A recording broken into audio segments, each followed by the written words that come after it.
Bonda dhasarathan. இன்னைக்கு நம்ம சேனல்ல ஒரு ஈவினிங் ஸ்நாக்ஸ் ஒன்னு செய்ய போறோம். எதை வச்சு செய்ய போறோம்னா கொடமிளகாய். கொடமிளகாயில நிறைய சத்துக்கள் இருக்கு, நிறைய விட்டமின்ஸ் இருக்கு. கொடமிளகாயில கலோரிஸ் வந்து கம்மியா இருக்கு. அதனால வெயிட் லாஸ்க்கான வெஜிடபிள்ஸ்ல கொடமிளகாயும் ஒண்ணு. கொடமிளகாயை நீங்க குழம்புல சாம்பார்ல போட்டிருப்பீங்க, பொரியல் செஞ்சிருப்பீங்க, கூட்டு செஞ்சிருப்பீங்க, வறுவல் செஞ்சிருப்பீங்க, விதவிதமா என்னென்னமோ செஞ்சிருப்பீங்க. ஆனா இந்த மாதிரி கண்டிப்பா செஞ்சிருக்க மாட்டீங்க. கொடமிளகாயை வச்சு ஒரு ஸ்டஃப்டு போண்டா எப்படி செய்யறதுன்னு வாங்க ஃப்ரெண்ட்ஸ் வீடியோக்குள்ள போலாம். அதுக்கு முன்னாடி நீங்க நம்ம வீடியோவை இப்பதான் ஃபர்ஸ்ட் டைம் பாக்குறீங்கன்னா இல்ல பார்த்துட்டு இது வரைக்கும் சப்ஸ்கிரைப் பண்ணலன்னா மறக்காம சப்ஸ்கிரைப் பண்ணிட்டு பக்கத்துல இருக்க பெல் ஐகானை கிளிக் பண்ணி ஆல்னு செலக்ட் பண்ணிக்கோங்க. அப்பதான் நாங்க போடுற வீடியோஸ் உங்களுக்கு ரெகுலரா வரும். வாங்க ஃப்ரெண்ட்ஸ் வீடியோக்குள்ள போலாம். ஒரு மிக்சிங் பவுல் எடுத்துக்கோங்க. இந்த மிக்சிங் பவுல்ல இப்ப நம்ம ஒரு கப்பு கடலை மாவு சேர்த்துக்கலாம். நம்ம ஃபர்ஸ்ட் பேட்டர் ரெடி பண்ணி வச்சிடலாம். ஒரு கப்பு கடலை மாவு சேர்த்ததும் நம்ம இதுல மசாலாலாம் சேர்த்துக்கலாம். மிளகாத்தூள், தனியாத்தூள், இது வந்து பேக்கிங் சோடா வேணும்னா போட்டுக்கலாம்.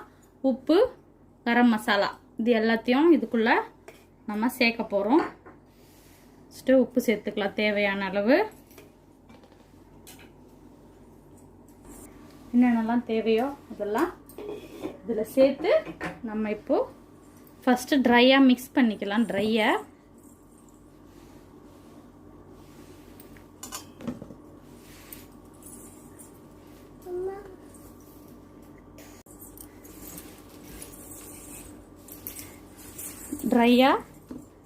மிக்ஸ் பண்ணிட்டு தண்ணி ஊற்றி கலக்க போகிறோம். இப்போ உப்பு மசாலா எல்லாம் ஒன்றா கலந்த பிறகு இதை தண்ணி ஊற்றி பஜ்ஜி மாவு பதத்துக்கு கரைச்சி வச்சுக்கலாம்.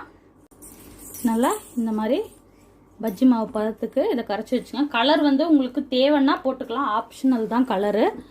இந்த கலரே எனக்கு ஓகே அப்படின்னா போதும். ஃபர்ஸ்ட் ஃப்ரண்ட்ல இருக்கிறத கட் பண்ணி எடுத்துக்கோங்க. இது இப்படி எடுத்து ஓரமாக வச்சுக்கோங்க, இது வேணாம். அடுத்து நம்ம ஒரு 1/4 இன்ச்சு திக்னஸ்க்கு நம்ம வச்சு கட் பண்ண போகிறோம். இந்த மாதிரி 1/4 இன்ச்சு திக்னஸ். இந்த உள்ள இருக்கிறத இப்படி மெதுவாக எடுத்துருங்க. இந்த விதை பகுதியை இப்படி கட் பண்ணிங்கன்னா உங்களுக்கு ஈஸியாக வரும் இந்த ஜாயிண்ட்லாம். இது எடுத்துருங்க, இது வேணாம். நமக்கு இப்படி சர்க்கிளாக இந்த சென்டர் பகுதி தான் வேணும். நடுவில் இந்த மாதிரி வச்சு இந்த மாதிரி ஒரு 1/4 இன்ச்சு திக்னஸ்க்கு வச்சுக்கோங்க. இந்த மாதிரி நம்ம வட்டம் போட்டுக்கலாம். இந்த மாதிரி சர்க்கிள் ரெடி பண்ணி எடுத்து வச்சுக்கலாம். இப்போ மீதி இருக்கு இல்லையா, இந்த மாதிரி லாஸ்ட் பீசஸ், இந்த மாதிரி மீதி இருக்கிற பீசஸையும் நம்ம பொடியாக கட் பண்ணிக்கலாம்.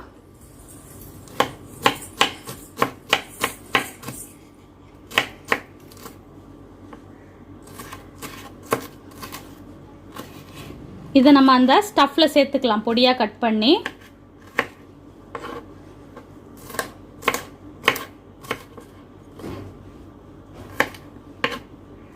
இந்த மாதிரி பொடியாக கட் பண்ணிக்கோங்க. வாங்க நம்ம ஸ்டஃப் ரெடி பண்ணுறதுக்கு போகலாம். அடுப்பில் கடாய் வச்சுக்கோங்க. கடாய் சுடட்டும். இப்போ நம்ம உள்ளே போடுறதுக்கு ஸ்டஃபிங் ரெடி பண்ண போகிறோம். ஒரு 2 ஸ்பூன் ஆயில் சேர்த்துக்கலாம். ஆயில் நல்லா சூடாகட்டும். ஒரு ஸ்பூன் கடலை மாவு, ஒரு சின்ன ஸ்பூன், 1 ஸ்பூன் கடலை மாவு போட்டுக்கோங்க. பொடியாக நறுக்குன பச்சை மிளகா 1, பொடியாக நறுக்குன இஞ்சி துண்டுகள் இல்லைன்னா துருவிக்கோங்க.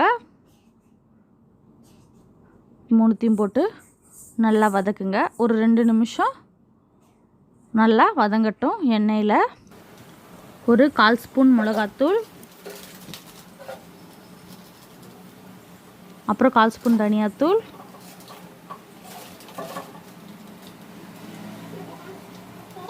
கால் ஸ்பூன் கரம் மசாலா நல்லா வதக்கி விட்டுக்கோங்க.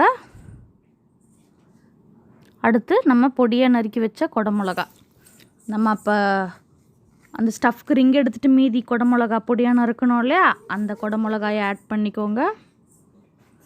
ஒரு 2 நிமிஷம் நல்லா வதங்கட்டும். நம்ம வேக வச்ச பொட்டேட்டோவை மேஷ் பண்ணி இதில் சேர்க்க போகிறோம். இன்றைக்கி நான் இதில் 2 மீடியம் சைஸ் பொட்டேட்டோ நல்லா வேக வச்சு மேஷ் பண்ணி இதில் சேர்த்துருக்குறேன்.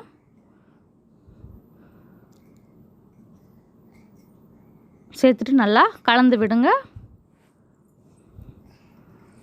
கொஞ்சம் உப்பு, இதுக்கு தேவையான உப்பு வேக வைக்கிறப்ப பொட்டேட்டோவில் கொஞ்சம் போட்டிருப்போம், மீதி உப்பு இதில் சேர்த்துக்கோங்க.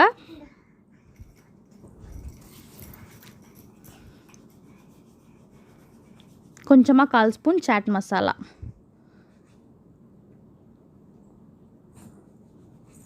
நல்லா இதை கலந்து ஒரு 2 நிமிஷம் நல்லா ஃப்ரை பண்ணுங்கள்.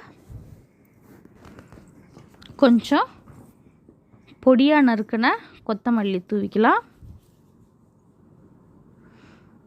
கொத்தமல்லி தூவி நல்லா கலந்து விட்டுக்கோங்க. இது நல்லா ஆறட்டும். ஸ்டஃப் ரெடி ஆகிடுச்சு.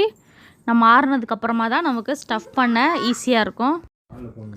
நம்ம ரிங்காக கட் பண்ணி வச்சுருந்தோம் இல்லையா, இப்போ அதுக்கு நடுவில் நம்ம இந்த ரெடி பண்ண பொட்டேட்டோவை ஸ்டஃப் பண்ண போகிறோம். நல்லா எல்லா கார்னர்ஸ்லேயும் ஸ்டஃப் உள்ளே போகிற மாதிரி ஸ்டஃப் பண்ணிக்கோங்க. அப்படி திருப்பி போட்டு இந்த பக்கமும் எங்கன்னா கேப் இருக்கான்னு பார்த்து நல்லா ஸ்டஃப் பண்ணி ரெடி பண்ணி வச்சுக்கோங்க. இதே மாதிரி எல்லா குடமிளகாய் எல்லா ரிங்லேயும் நம்ம ஸ்டஃப் பண்ணி வச்சிடலாம். அடுப்பில் கடாய் வச்சுக்கலாம்.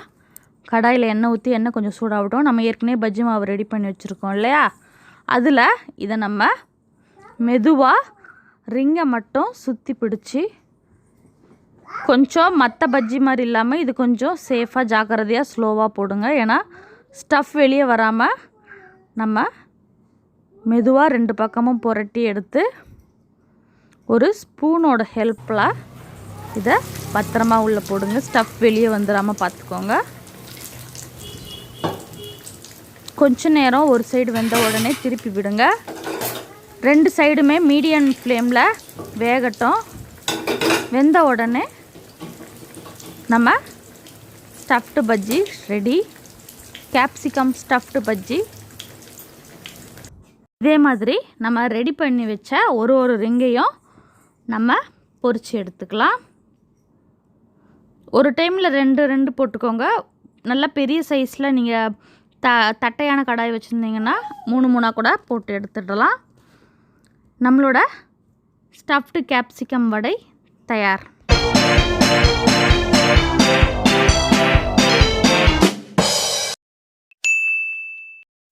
Thank you friends. மீண்டும் நாளை வேறு வீடியோட பார்க்கலாம்.